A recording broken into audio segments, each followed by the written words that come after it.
public interest and in living up to our very specific fiduciary obligation and required undivided loyalty to Oregon's students.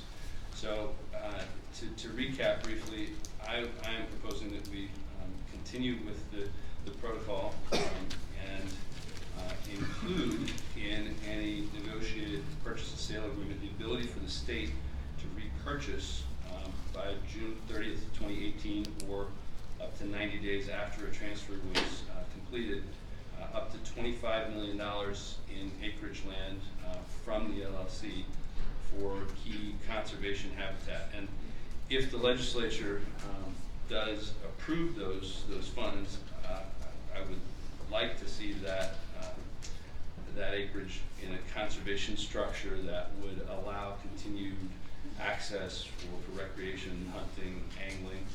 Could be in the form of a state park or wildlife management area, and would require some additional direction from the legislature when they appropriate funds. That's number one. Number two, I would ask the department to negotiate potential inclusion of FSC, that's Forest Stewardship Council, principles and criteria as a component of the purchase and sale agreement, and prioritize that inclusion in the management of older tree stands. I'd like the department to work with the proposers to clarify in particular the protections that could exist for old growth stands that are older than 250 years. And in order to keep the common school fund whole, I would suggest that the department could use any unexpended funds from the $25 million of bonding to secure any additional enhancements of the existing conservation measures that are already part of the protocol.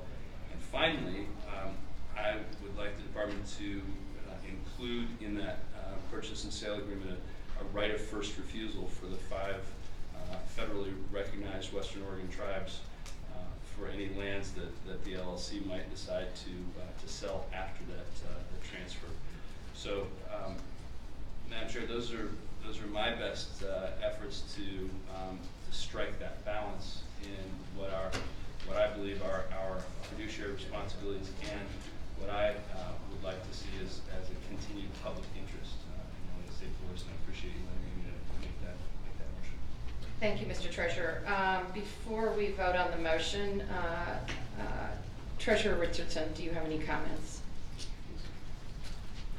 And before you speak, I'll just let you think about this.